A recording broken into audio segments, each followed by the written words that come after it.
For all those who appreciate the work that we're doing here on Standing for Truth, please hit that subscribe button because we are just getting started.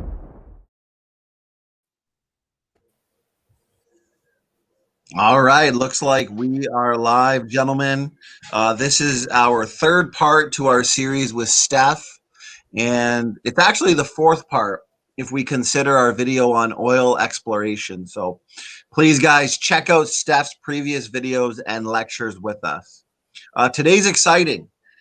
Stef's presentation and talk will be on the Marsupial fossil record and the post-flood boundary.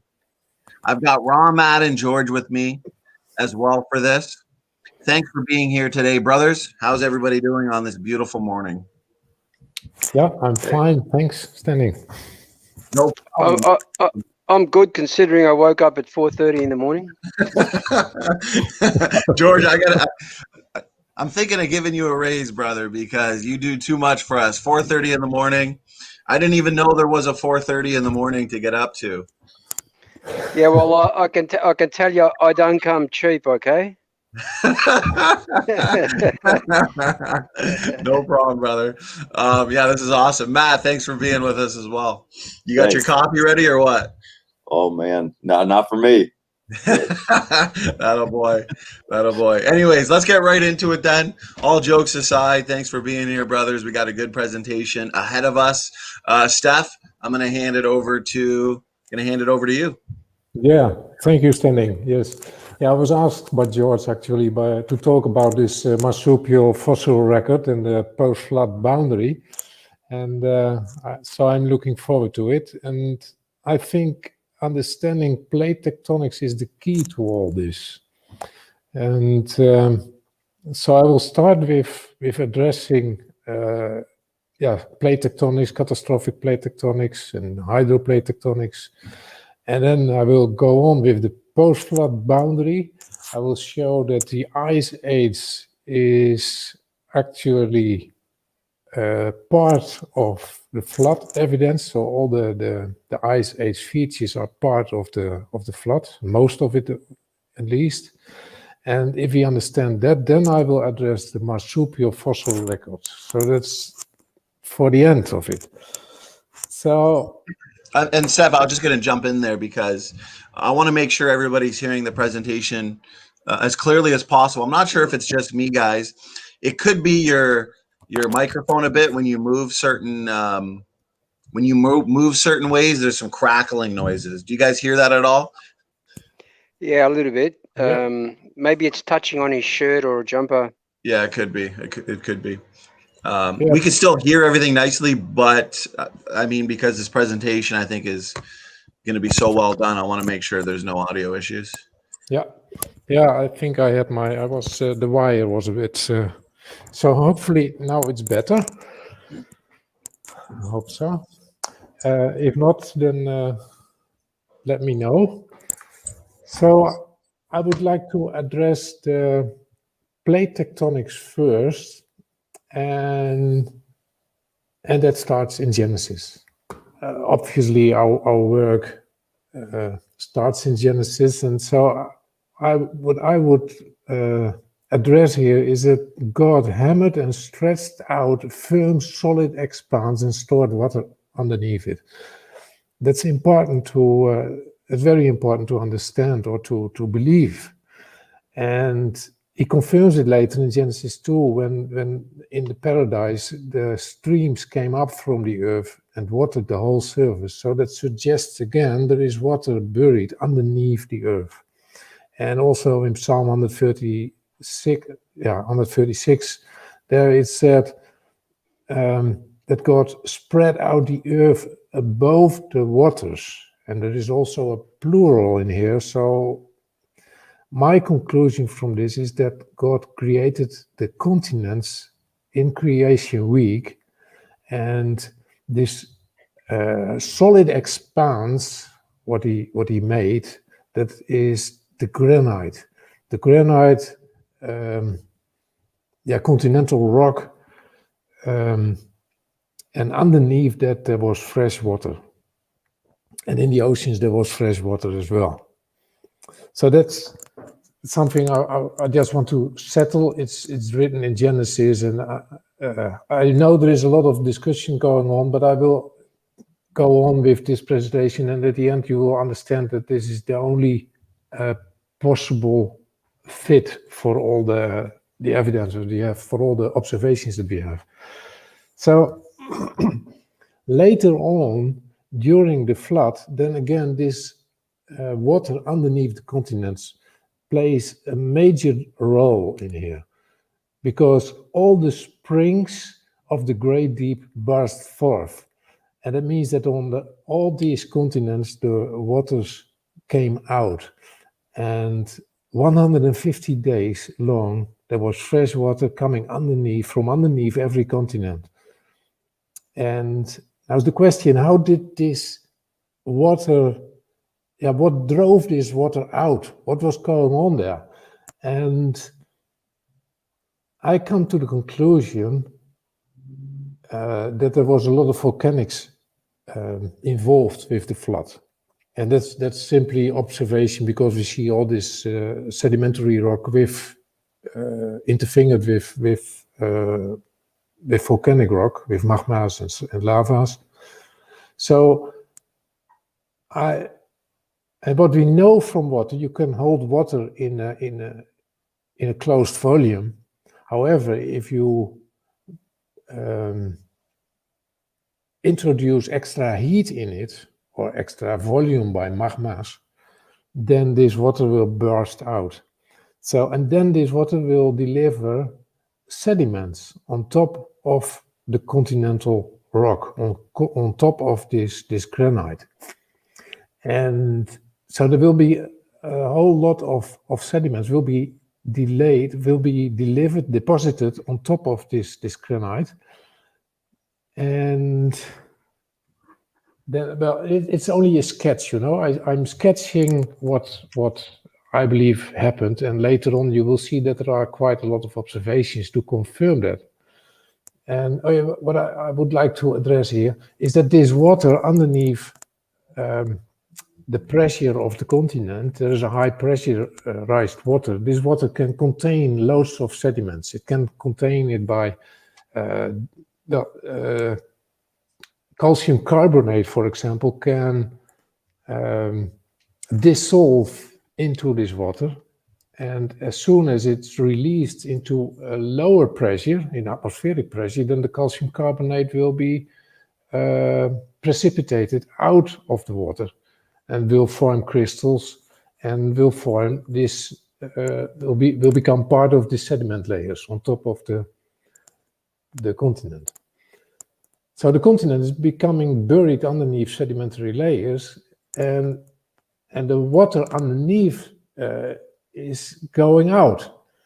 That means that at a certain moment in time, there is no support anymore for this continental rock, and the whole continents will be collapsing. And now this is important. This is the moment in time that the sediment layers, initially the sedimentary layers were quite horizontally delayed. But at this moment in time, now you see a process going on wherein a whole lot of bending of this mud will become bended in all kind of ways. And it looks quite a mess. As the way I sketched it here is, you see that there is a whole lot going on in this continent now at this moment in time. You see all these granite fragments, they have been fallen down, and one of these granite fragments is or two of them are still are protruding upwards. So you can imagine here El Capitan from Yosemite Park. That's a granite rock. That could, well, this is just a sketch to you can imagine that many geological features will fit in here. And you see this volcanic salt. You see it in interfingering with the sedimentary rock. You also see that this calcium carbonate, loads of mountain ridges are built up out of calcium carbonate.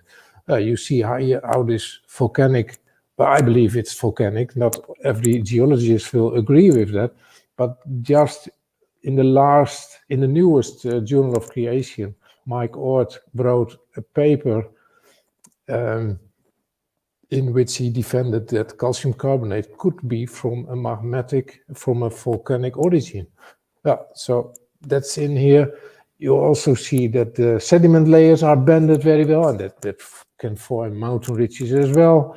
And there is a basalt, magmatic basalt, and of course that could have formed mountain ridges or Stef? Yes. Stef, can I stop you there? Yeah, it's okay. Recently, I did some research on a continent that's below the ocean, by the way. It was recently found, I think, about late 60s or 70s. It's called Zealandia. Yeah, Zealandia, I know about it. It's a submerged continent, if you like, east of Australia. And the only part of it that you can see today is New Zealand. Yes. And if you look at a map of that area, you can see the continent outlined. I think they're doing some mapping at the moment, and that could be good evidence of what you're actually trying to show on that bit of diagram that you're showing. Yeah. Because effectively, New Zealand is pretty much volcanic rock, so that could be an explanation of what you're saying. Yeah, indeed. That's one of the, well, every continent is an example because. But I will come back on that later. First, I want to show here that the sediment layers are delivered on top of the continental rock, on top of the granite, and then be bended. And now I want to go to a concurrent model. That's the hydroplate tectonic model. And it's slightly different. We have lots in common. The most of what I've told now is in line with the hydroplate tectonic model. All the biblical evidence, we share that. We think the same. But now here in the details, you see that the hydroplate tectonic model delivers the sediments. But initially, when it starts, then there is this breakup, they burst out of the great deep, and then there is they think from supercritical water what is ejected into space. Well, okay, that maybe, and then this rupture of the granite will become wider by erosion. There's loads of erosion of this granite rock. And then this erosion material, these sediments, they will be delivered on top of the sediment, on top of this edge of the continent inwarding, because there is a beginning of a continent. This is this edge which is eroding away that will end up as the current edge of each continent. However, initially the speed of the water is perpendicular to the earth, is straight up.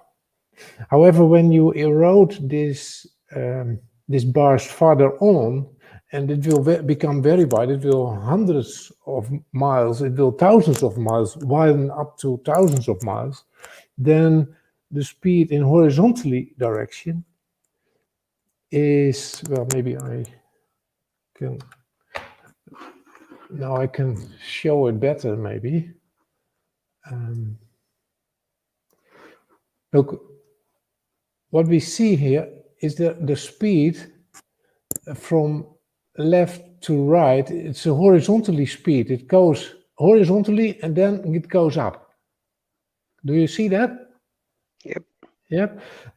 However, this brackets here is widening up by erosion. It will, Now in this position, I can understand that the sediments will be delivered here on the edge of the continent. However, this is not the end of the process. The process continues, and now here's a lot of sediment delivered by the water. However, just a few hours later, this edge of the continent will be eroded away. And that means that all these sediments will fall in again. They will take part of the process again. And because here in horizontally direction, the speed is high and will erode massive. But the upward speed will slow down the moment this gap is getting wider. The wider the gap, the slower the upward speed. And as soon as the upward speed is low, then sediments will fall here. They will stay where they are. They will stay low because of their weight. And that means that here is, they think that there is a mid-ocean ridge inwarding here, but it will be buried underneath a huge amount of, so there will become a mountain of sediments on top of the location of the mid-ocean ridge. So hydroplate tectonic is not in line with the observation. That's my point I want to make here. And now continue with my own sketch, well, my own model. Oh, sorry, got to start again. Then see you that there is a late flood. There will come a differential vertical tectonics. I was here. This is all submerged. Everything is submerged. But by the end of the flood, then this continent becomes lifted up. Now, there is maybe a process. You can say, well, the water rate, there was loads of water underneath the continent.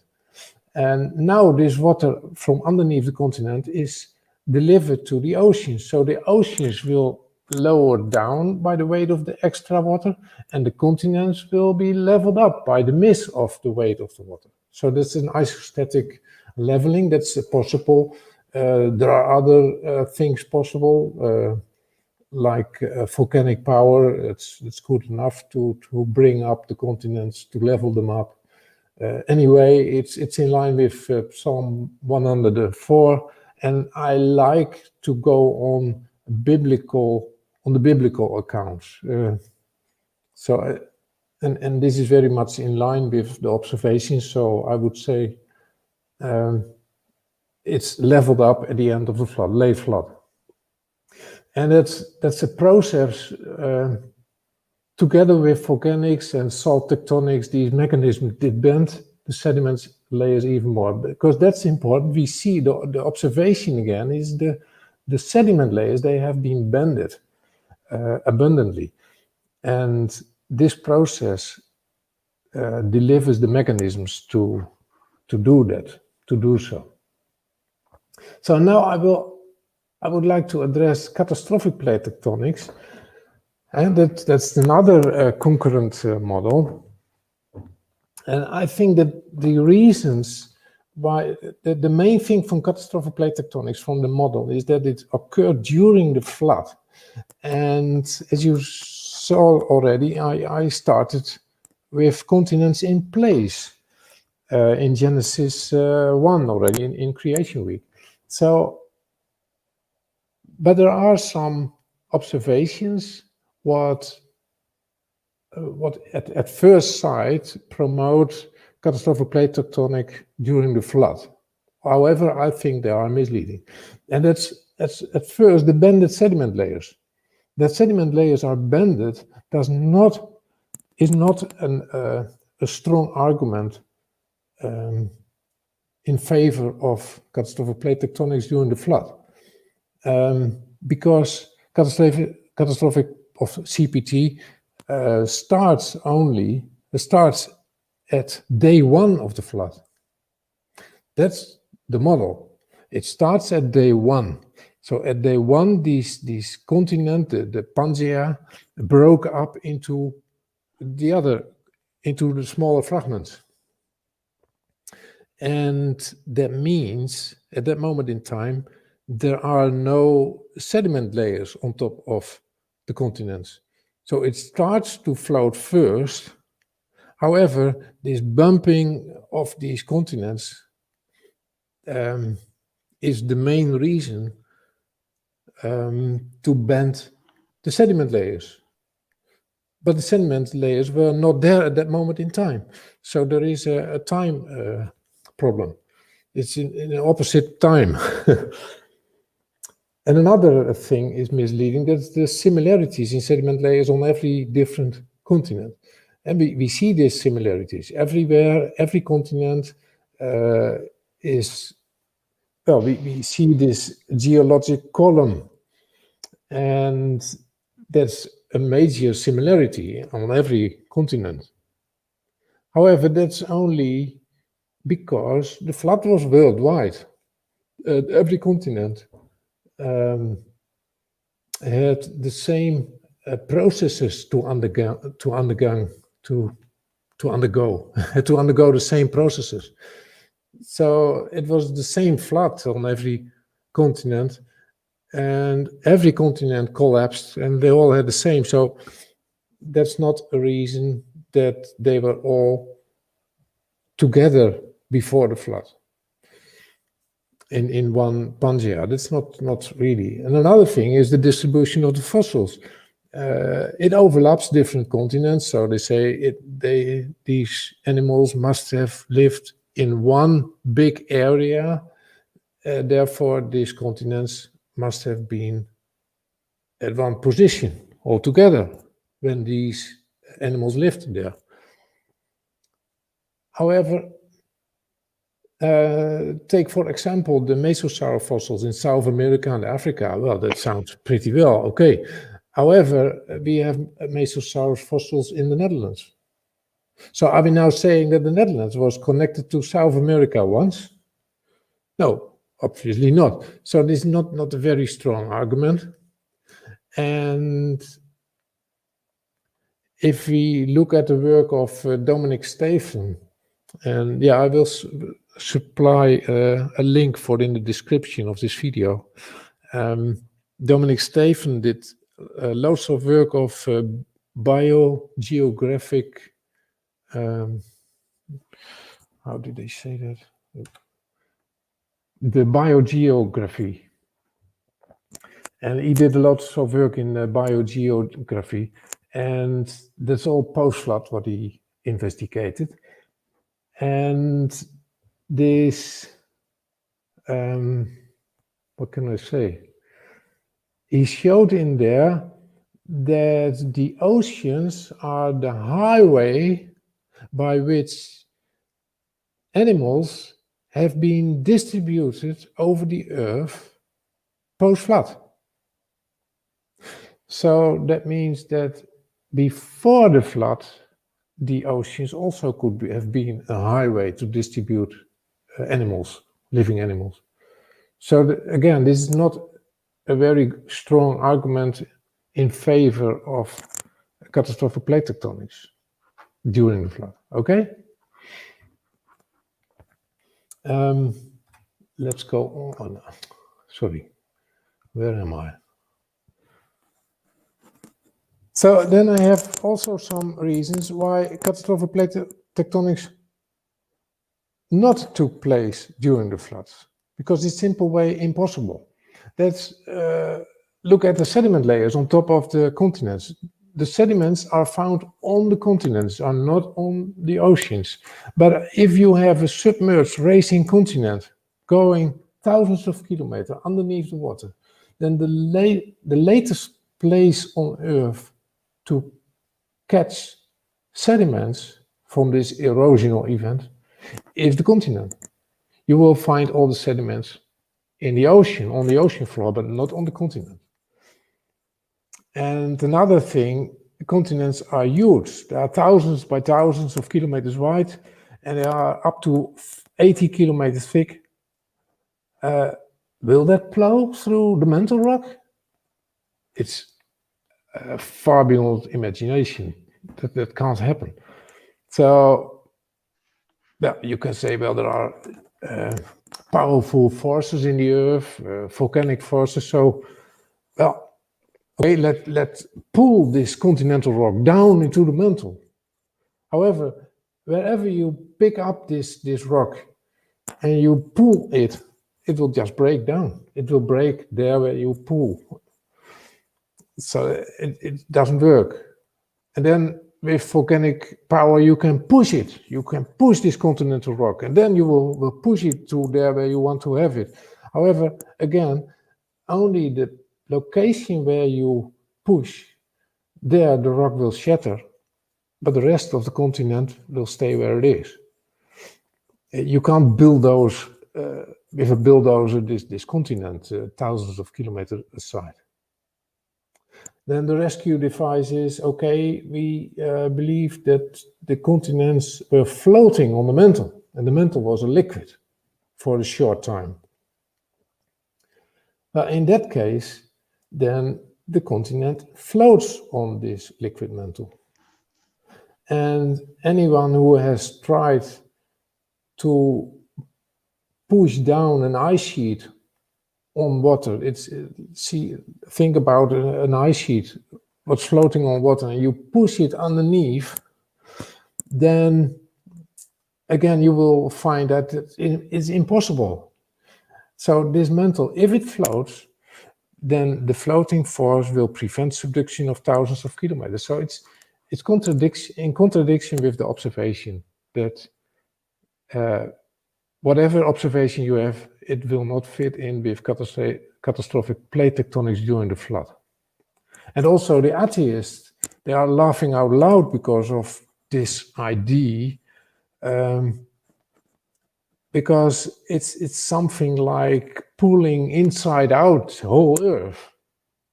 And that's a huge catastrophe, much bigger than biblical flood, that it will deliver so much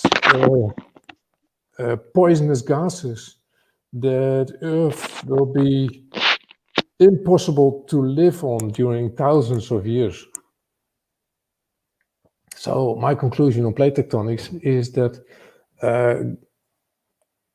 God created continents in the creation week. And let me show what... oh, this is not handy. Okay. No. Oh yeah, you can see me now, isn't it? Yeah. So here I have a ball, and I think that if God had, that God made these continents and drove them to the locations, and he was like something with clay in his hands. He was just in his powerful hands. He drove the continents everywhere where he did want them during the creation week, because he is God. He is powerful, and it's driven by miracles. We can't do this by in a flood idea, in a flood concept. It doesn't fit. So that means that God made these mid-ocean ridges and water-containing continents on day 3. And the continents, they collapsed and were exposed to differential vertical tectonics during the flood. That's what I am proposing. And now I would like to go on to the post-flood boundary. And I will defend the position that the transition of Pleistocene, Holocene, at least most of it, that means the most of the Ice Age remnants are flood evidence. And I don't know if you are known with this man, this Canadian professor Alfred Rehwinkel. Is he known by any of you? Nobody? Okay. No, I'm sorry, I don't. No. But it's obviously he wrote in English, but it was translated to Dutch. So I've a Dutch copy of this book, and it's still actual. And he wrote down that the Ice Age theory is just the people's view, but it's not a proven fact. And I think that's important to keep in mind, because there is a huge discussion going on in between the Young Earth Creationists with these flood deposits. Are all these deposits flood deposits or aren't they? And I say yes, they are. It is only the Holocene that is post-flood, and in secular timescale that is nearly 12,000 years up to current, and in biblical timescales that's only 4,300 years or so. That's the time from the flood up to now. And in biblical timescales, then you have the rest of the Cambrian up to the Pleistocene. It's all flood evidence, all delivered by the flood. And roughly you could say, well, the first 150 days of the flood, when the waters rose, that's up to the Mesozoic. And then the last 220 days, when the waters went down and the ark was on top of the Ararat, that is only the last, well, let's say 66 million years in secular timescale. So, but there is a discussion going on. Let's go back, because this border of the Mesozoic to the Paleogene, that is known as the Cretaceous Paleogene boundary, that would be the post-flood boundary. That means that this 66 million years of history in secular timescale, there's a huge amount of sediments in that period. If that is all post-flood, then you will need a whole lot of catastrophes after the flood. Then life on Earth would be horrible after the flood to make this happen. That's one of the reasons I believe this is all flood evidence as well. Because I believe that the Earth was made for people to live in harmony with God. That was his plan. And he didn't want a horrible time for people and animal, because he made a covenant with them in Genesis. Well, there are observations that support the idea that also the latest sediment layers are flood evidence. Like this one, Segeberg in Germany, that's an example of a salt pillar that interfingered with quarter flood mud. And everything you see here, also this anhydrite and salt, that together makes salt formation. That's all part of a salt formation. And you see it protruding through this quarter sediments. And that's also that's only possible in a flood model. When everything was liquid, then this quarter sediment rock could bend over it. So this is all evidence that also quarter was part of the flood, was delivered by the flood. And then we see during the flood, we see a lot of mass extinctions. They are recorded as mass extinctions by paleontologists and geologists. And the last mass extinction, the last known one, is from the Pleistocene. But because during this transition from Pleistocene to Holocene, at that time of the Ice Age, well, they say it's the Ice Age, the megafauna died out on most continents. Do you know what the megafauna, how that is defined? That's everything, every animal that's at adult age over 44 kilograms of weight. So are the big animals. And they are all died out at this transition from Pleistocene to Holocene. Well, this megafauna is typical fauna that I would expect to have lived before the flood. And so that's an argument that this transition from Pleistocene to Holocene was part of the flood. It's flood evidence. And it's also reasonable because megafauna will float. And they will end up high in the fossil record. And if you look at these mammals, and there's an example, well, it's guessed, I didn't count them myself, and I think it's a rough guess, but there is now a rough guess that there are 150 million mammals buried in Siberia at this moment in time, in the transition from Pleistocene to Holocene. Well, that's exactly where I would expect them, because these animals even had snorkels. They could float, they could swim, and they will end up high in the fossil record, and that's where we find them. So that's all flood evidence. And then there is something with the Bible text and the observations. I'm having a bit of problem here, as Genesis 7 is saying, everything that had the breath of life in its nostrils that died. And now I'm in trouble, because a flood with fresh, healthy mineral water, because that's what we're talking about. We have the flood, the water of the flood was delivered from subcontinental water. And this continental water was in use to water paradise. So from that statement in the Bible, we know this was fresh water, there was fresh mineral water.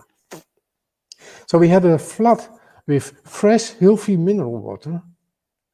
And that means that everything, every animal could drink it and could use the minerals to stay alive. But also loads of plants would grow on it, on top of the water. So this was a very green flood, and all these animals had enough to eat on there. So if you have with such a flood, it's quite difficult to kill everything. Whatever it is, but at least some water birds, animals, and people could have survived. And that's contradicting the Bible text, so I'm in trouble. However, the Bible opens up, gives information to us about how everything died eventually. And that's this, think about this 220 days that the ark was caught on the Ararat. And Noah was not allowed to go out. He had no permission to do a mountain hike. Can you imagine that? 220 days on Ararat. You look out the window and there is no water inside anymore. You see the other mountains already rise above the water. It's perfectly safe to go out, but there is not given the permission to go out, so you stay in. And then, a certain moment in time, Noah sent the dove and the raven out. And then they come back, because they couldn't land. What's that? Were these birds, were they blind? Didn't they see the other mountains? So there is a reason. Why could these birds not land? And why was Noah not allowed to go out? And now we have this example of 1986. I don't know if you are informed about this. This is Lake Nyos in Africa. There came loads of volcanic gases, probably carbon dioxide, came out of a volcanic lake high up in the mountain. And this gas is very dense. So it came down from the mountains into a valley. And everything on it its path died. All the insects, all the birds, all the cattle, thousands of cattle, and nearly 2,000 people. Everybody was died. And it is an example of asphyxiation. And from these observations, I come to the conclusion that these continents were covered by volcanic gas at the end of the flood year. So that's the final mass extinction. That's where the megafauna finally was killed. And all the birds and every survivor. And now I've got more about this ice age, because why am I so boldly about that the ice age remnants are part of flood evidence? And that's because this observation is near my house here in the Netherlands. We have this dolmen. Those are huge rocks, very dense. I think the biggest rock here in the neighborhood is 40,000 kilograms. And these rocks, because here in the Netherlands we all have all these sedimentary rock. All sediment, no rock, it's all sediments, all sediment layers on top of each other, kilometers thick sediment layers. And it's very flat country, and then suddenly on top of these flat layers, there are these huge boulders. And they come from Sweden. That's very sure, because we could sample the rocks, and we know they have been delivered from Sweden, and that's 1,400 kilometers away from here. 1,400, more, yeah, nearly up to 2,000 kilometers sometimes. And now they say the glaciers did bring these rocks from Sweden to us. However, I have two big problems with them. The first thing is that a glacier is much too destructive. When these rocks are delivered by a glacier, they would end up here as sand, not as a rock. They will be destroyed on the way. And the second point is that glaciers normally require, well, not normally, always, glaciers require a height difference. And this is 1,400 kilometers horizontally. So there is no mechanism for an ice sheet to bring these rocks here. So what was it? How did this rock end up here? And there is another observation. This deeper in the subsurface. Here you see the Netherlands again, and this is onshore. This is the onshore part of the Netherlands, and here you see what we call the Pilo formations. That's, well, the name is not relevant, but what we see here are deep cuttings by catastrophic water, and geologists themselves tell us now, and that's brand new, that's just something from the last 20 years, that these cuttings in the subsurface are made by catastrophic water flows underneath ice. That's their belief now, and I agree. What we see here, these are tunneling. This is a tunneling up to 300 meters of depth. 300 meters of depth, and I told you already, we have a very flat country, so this is hidden in the subsurface, because later on these channels have been filled again with other materials. And this is a close-up of the onshore area. Now I will widen the area. This is a wider area. It's the same in the Netherlands, but now you see also the Netherlands part of the North Sea, and there it's even worse. We see that tunnel valleys, they have been eroded up to 700 meters depth. It's unbelievable. By water, by catastrophic water flows from north-south. And again, these tunnels are not there yet, but they have been there. So we had, at first we had the flood to deliver all these horizontally layers of sediments. And then suddenly, at the end of the flood, we have this eroding water, catastrophic water flows coming north-south, and that which blows out, eroded away up to 700 meters depth, these tunnels. And later on, they have been filled again, because nowadays there is, these valleys are filled up with clay and sand, and there's still fresh water in here as well. So we have fresh water stored underneath the North Sea, the salted North Sea. So what's going on here? Yeah. Steph, can I just add something there? With those boulders, if they were delivered by glaciers, you'd see scrape marks or scratches on the rocks, and you don't see that, do you? Well, yeah, it depends on how you look at it, but when they are delivered by water, because that's what I'm heading to, they will also show scratches and but there is sometimes there are scratches on it. I've heard geologists telling me that they see wind marks, that there is desert sand have been eroding these rocks, but that's all storytelling. There are boulders, and there are something had to go on these boulders, so these boulders are severely damaged. However, not enough by it can't have been done by glaciers. Glaciers are much too destructive. So it's water. They have been brought by water, but I will show you much more. Okay. Because you could argue here from this sketch that this geologic feature exactly stops at the border of the Netherlands.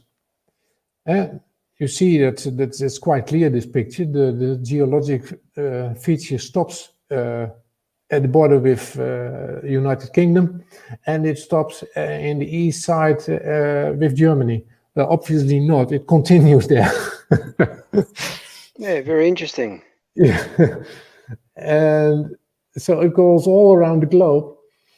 And to come with the Washington state Washington in the United States, it's nearby Canada, and there we have this channeled scablands, and the geologists, they have invented that there once was this Cordilleran ice sheet, and by this ice sheet there has been a lot of melting water, and this melting water did fill the hypothetical lake, the glacial lake Misaula. It's a lake that isn't there, but we hypothesize that it was there, and that there was an ice dam that dammed off this lake Misaula. And then suddenly the water of the Lake Misaula was broken, and then the waters were running to the ocean through a flood path, in the middle of Washington, and that has now formed the scablands. And in there are the dry falls. And the dry falls are a remnant of catastrophic water currents.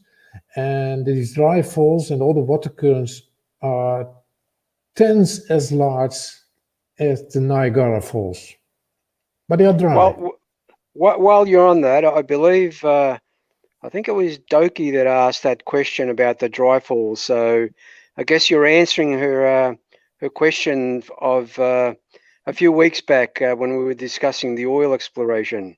Yeah, exactly. That's what I'm doing. I remember that question. And I thought I can easily address it in this presentation. Okay. Yeah. So now this flood path of this this lake Misaula, a lake what isn't there.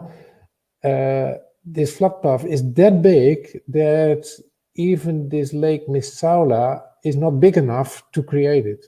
So what they now believe is that Lake Misaula has been refilled up to 70 times, and that 70 times this Lake Missale was blocked by an ice sheet, and that 70 times this ice sheet, this ice dam broke, and that 70 times this water catastrophically run through this flood path to create the scablands with the dry falls. Well, I don't believe that. I simply don't believe that kind of things. But I do believe that water was doing the business. That's correct. But it's all flood evidence. But I will come to that later. I have more subglacial tunnels to show. This is Lake Superior. The same. You see this north-south oriented tunneling in there. And well, everybody, the geologists, they believe this is all done by melting water, by meltwater. However, melting is a slow process.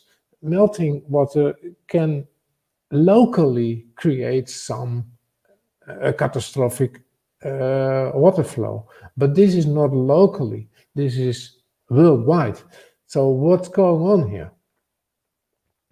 And then we have this subglacial erosion, and here you can start the video, Matt.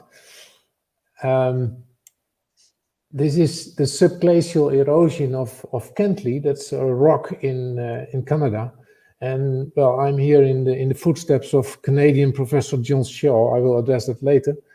But when you start this video, the first 3 minutes only, although the whole video is very watchable.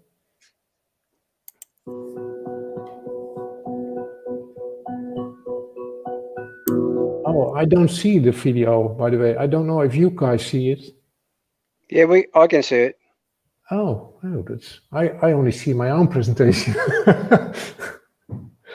Oh, no. You stopped it now, or? Yes. Okay, go on. Maybe I did my presentation aside. Maybe I can see it now if you started. Oh, I can't see it. What can I do? Maybe it's an idea that I try. Oh, now I see it. Yeah. Might take a little while for it to refresh on your side. Yeah, maybe. Yeah. This is the Kentley. It's a rock in Canada where every professor, well, geology students will be brought here by their professor, and so did John Shaw as well. He was a professor in geology in Canada. And he showed here that this rock was formed by glaciers. There were glaciers passing this rock. That was the old story. Up to last century, this is told to all students in geology. However, 20 years ago, they changed the dogma. And did you stop the movie, or? Yes. Oh, you can go on. Please go on. But if you put off the noise here. And you will see in this video that now it's no longer the glacier that has polished these rocks, but it has been water. We see water currents eroding the rocks and polishing the rocks. And it certainly has not been done by glaciers, but what we see here is vortexes and turbulence and very abrasive water, catastrophic flowing water with high pressure, loads of rocks in it and flint, and it's a terrible, aggressive event. What happened here? The solid rock has been severely damaged by water flowing, and so it's opposite of a glacier. What's passed here, this has been done by water flowing.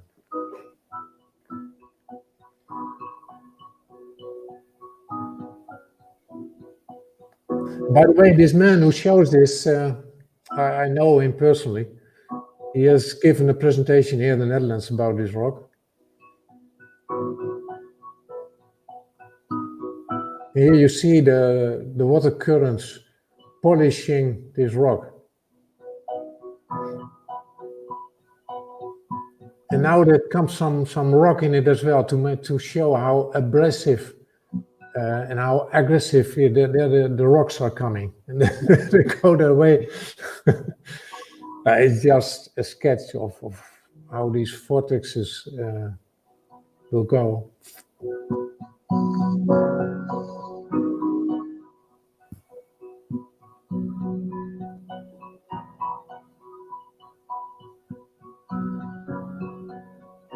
Now this is very watchable. You can further look at it by yourself. I think I was only interested for the first 3 minutes. I don't know how far we are now. 3 minutes. Well, okay, let's hold it there then. Then I will go on with my presentation. Let's see if I... Okay, now I'm in again. Oh, I have to start again. Okay. Where was I? This is all addressed. This has been addressed. So this is Kentley again. So what we see here is subglacial erosion by high pressure water at extreme high speed. So where is all this water coming from? Because meltwater will not deliver this amount of water worldwide. So now is this secular professor John Shaw. He wrote about Kentley in 2002, and then he marked this one because he referenced here to Douglas Cox. And Douglas Cox in 1979 also outlined much of the meltwater hypothesis in a remarkable paper entitled A Diluvial Origin for Drumlins. He uses much of the evidence that we use and appeals to the same hydraulic principles as we do, and he deserves recognition for his work, which was published before ours. So this creationist, Douglas Cox, already published about this, that this was meltwater. Well, I don't agree with the melting part of it, but I agree with the water hypothesis. So Douglas Cox was first, and now geologist John Shaw acknowledged this. And then he continues, he suggests so Douglas Cox suggests that land upheavals shed ocean water in immense currents. And I agree with that. I will come back on that later in my presentation, but this is the key. So Douglas Cox, this creationist in 1979, he was the first, and he suggested that land upheavals shed ocean water in immense currents. I agree with that because meltwater is too slow. It's not available in this immense amount. And then John Shaw continues, we were completely unaware of his work until it was found by chance in a web search. And this is politically interesting for us young Earth creationists, because you see that this we do good work, and the secular journals will not publish our work, so we have to publish in our own journals, Young Earth Creationist journals, but then our work is not found by the other geologists. So we are in quite in a difficult position. And he admits here, because the probable reason for our lack of awareness is that this paper appears in a creationist journal. And then he continues, since coming across his work, we have enjoyed discussions about floods without any of the frictions that exist between science and creationism. And that's very important to understand. Well, it's very encouraging for us, I think so. At least it is for me. So now I will go on with where did this water come from? well, obviously I'm in a flood. I think from a flood perspective, and now Lake Huron, that's on the border of Canada and the United States. Lake Huron, if you are there in October of the year, you can have an Indian summer. It can be hot, 30 centigrades above zero. And however, if you come back there in February or January, I don't know exactly, but then you can run into this scenario. You can even witness instant freezing of waves. An enormous amount of water, what has been instant freezing. So it takes only a few months in a normal winter. Well, maybe this was an abnormal winter, I don't know, but it takes only a few months to change from an Indian summer into ice cold winter. This is like you are on the North Pole. Now, and that's exactly what I expect during the flood. During the flood, we see this water that has been erupted out of the continents, and we see that the biblical accounts says that there were 150 days there was rain, and so the sunshine was blocked by the clouds, and therefore the earth was cooling down, and this cold climate could cause immense ice sheets to be formed. And that's exactly what I would expect during the flood. So I expect at the end of the flood an enormous ice cap over the North Pole and located above a latitude of 50 degrees. And from underneath this ice cap, when these continents were leveled up, the upheaval of the continents, as Douglas Cox called it, when these continents came up, were leveled up, then all the water underneath the ice cap, there was water catched in between the continents and the ice sheet. So there was only one way to go for the water, and that was south. So all this water, by the weight of this ice cap and the volcanic powers, or whatever the power was, of this leveling up of the continents, all the water in between was catastrophically displaced southwards. And that caused the enormous rocks to be eroded from Sweden to the Netherlands. And that caused these enormous tunnel valleys to form in the wet sediments of the flood. And we see them all around the globe, these remnants of ice age. So my conclusion on this post-flood boundary is that ice age fossils, or I didn't address this, but in the ice age fossils, we also see a mix of warm and cold climate, flora and fauna. And that's a typical flood as well. So these ice age fossils are flood fossils.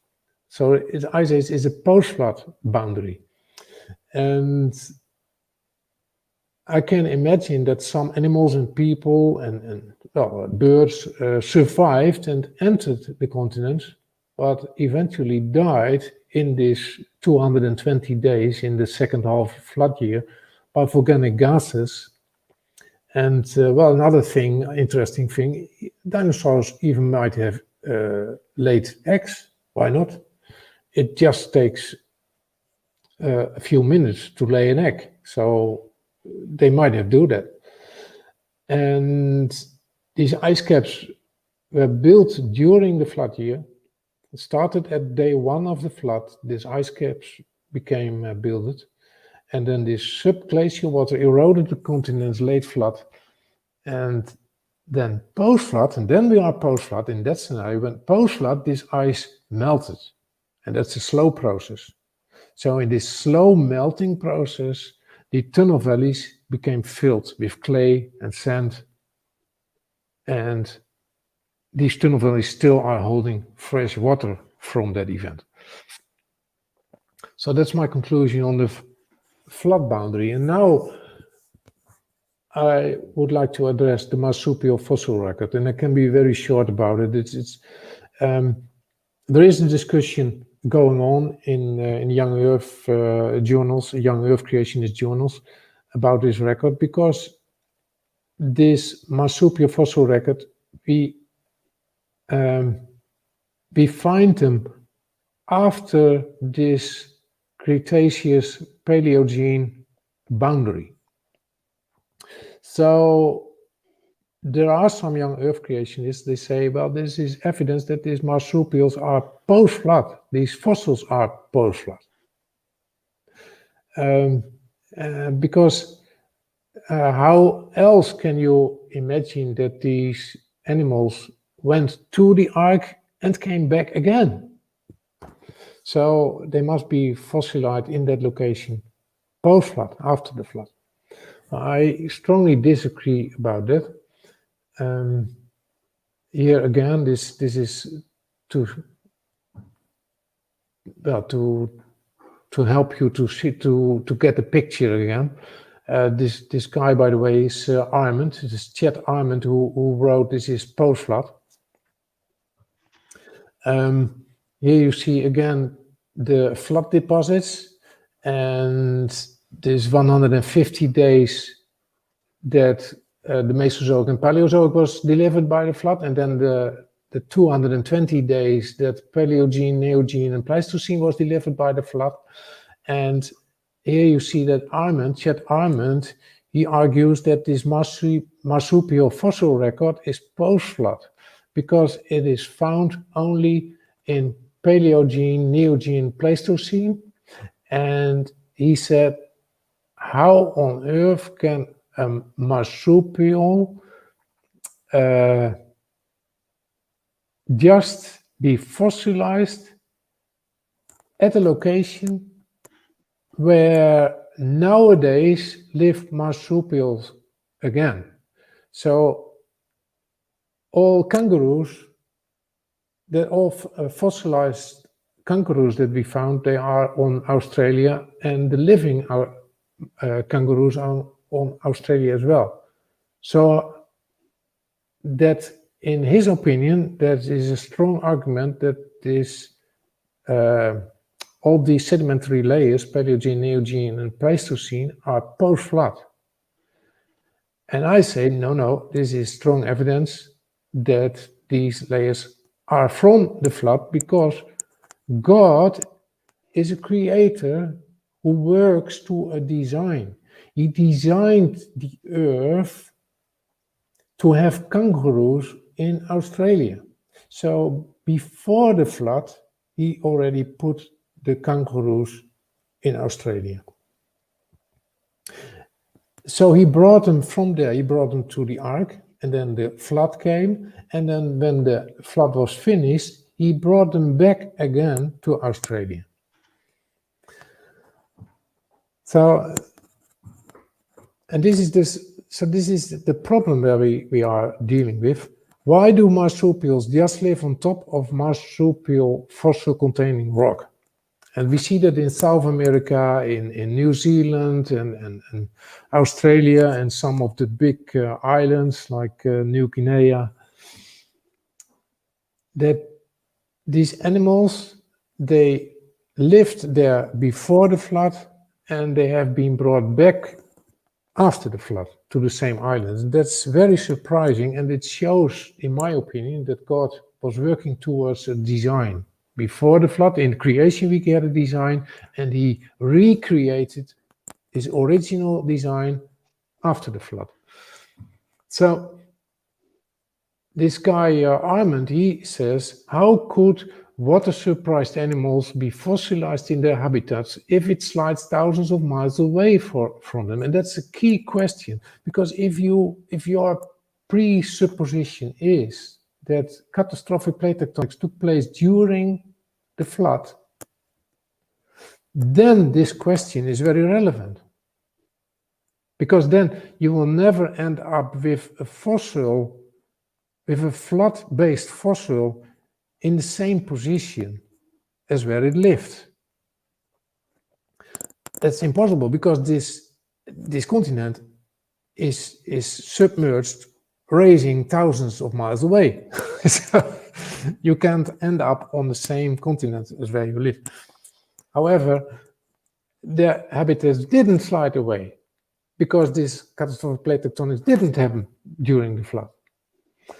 And what I see is that this fossil record shows ecological zonation. So animals are buried there where they lived. And it shows that there was a design pre-flood, and God had a design of continental endemism.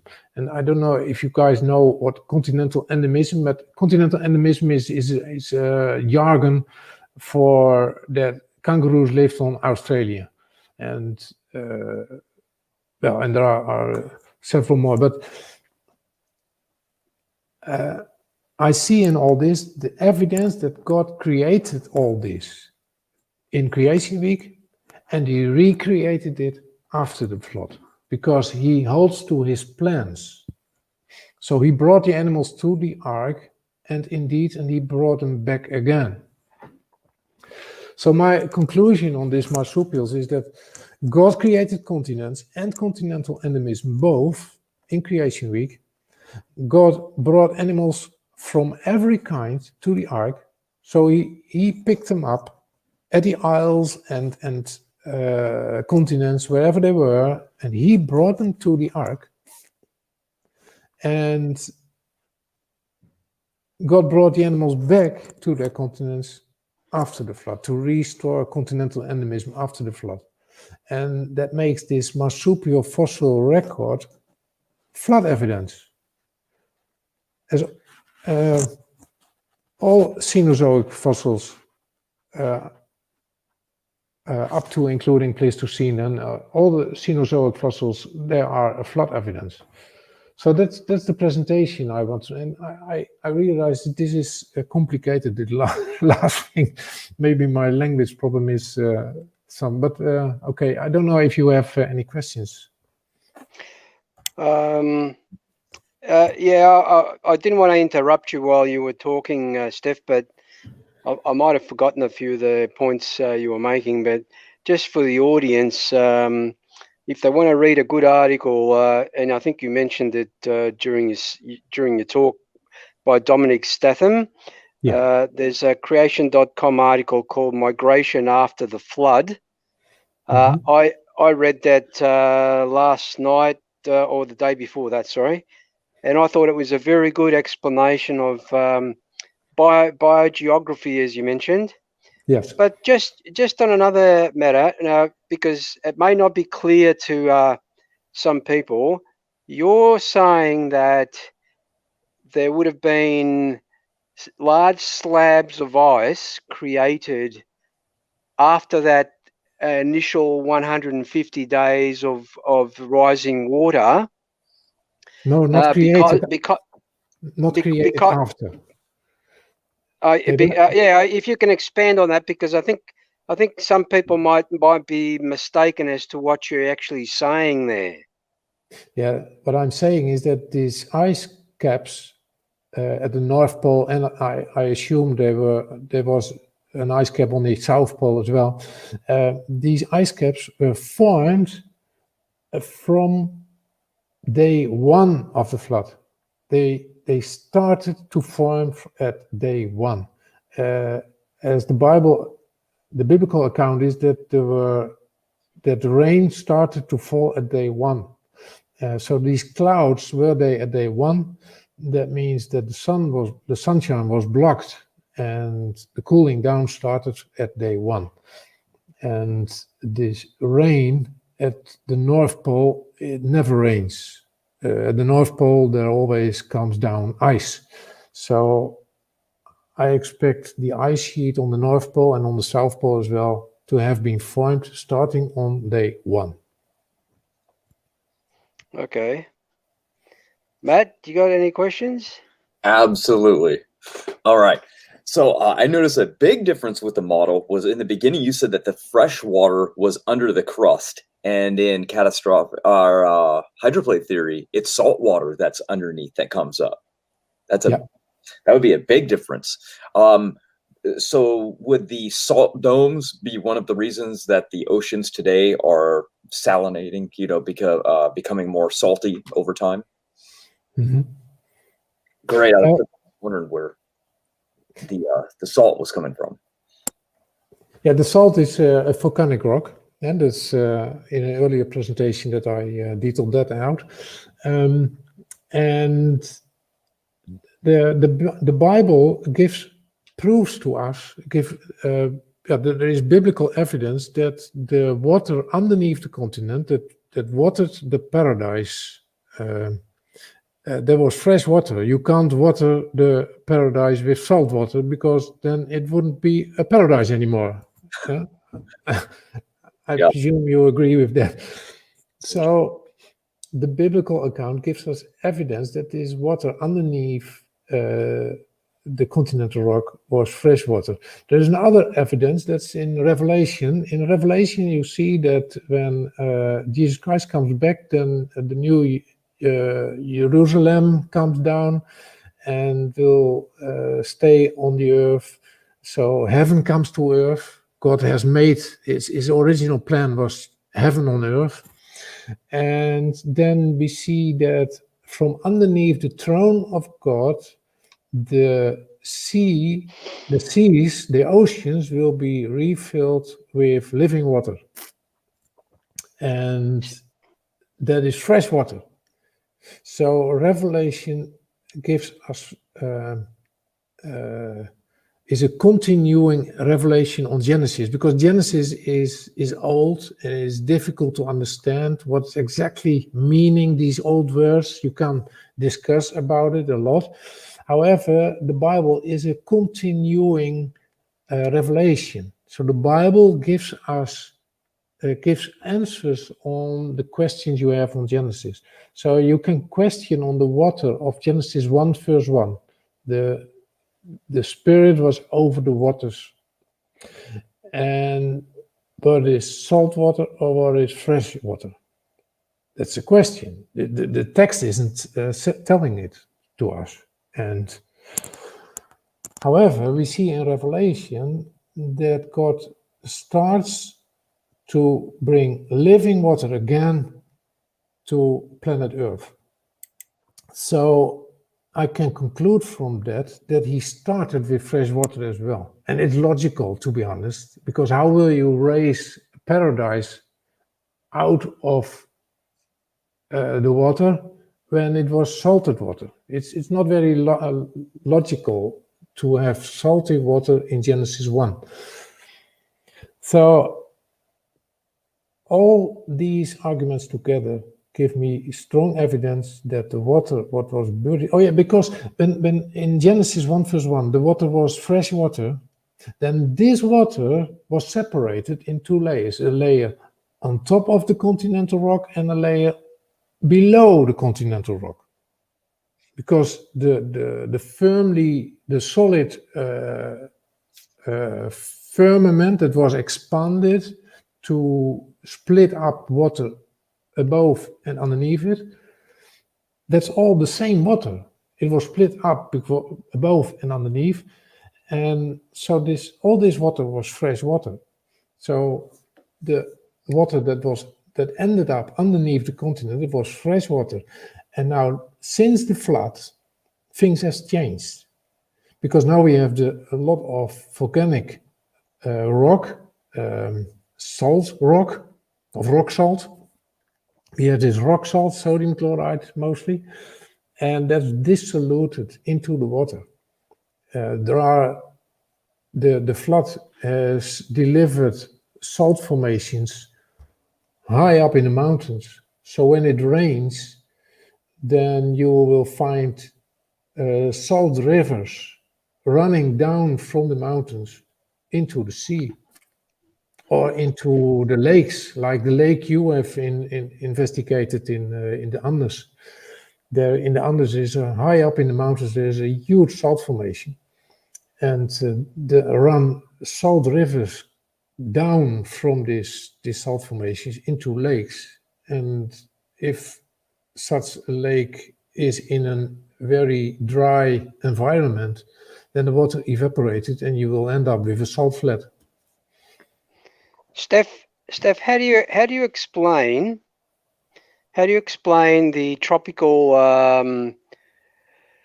flora that's found in the ice caps, and with the woolly mammoths? If you're saying that that ice layer occurred pretty much after day one of the flood, how do you explain that? Oh, exactly. That's the point. So what you have stored in that ice there is what growed there. That means this is evidence that there was tropical vegetation in that region possible before the flood. So that's my explanation. Now you can say, how is that possible? How is it possible to have tropical flora and fauna nearby the North Pole? Well, that is possible if you raise the atmospheric pressure. Let's say you double the atmospheric pressure from 1 atmosphere to 2 atmosphere, 1 bar to 2 bar. Then there is a major change of the heat exchange over the Earth. Then the atmosphere will much more egalize. So the atmosphere, the temperatures nearby the equator will become more, well, the heat of the equator area will easily go to the North Pole with this much thicker atmosphere. So you can raise the temperature, you can normalize the temperature on the North Pole with raising the atmospheric pressure. So yeah, it's a mystery for us in a way, but I think it's possible that there was another environment and that there could grow plants and so on. It's possible because I live here now in the Netherlands, and the wood, because my garden, I can go out from my garden so in the wood, and it now dropped all the leaves. It's now ready for the winter to go, and when the sun comes back in spring, then the leaves will come back.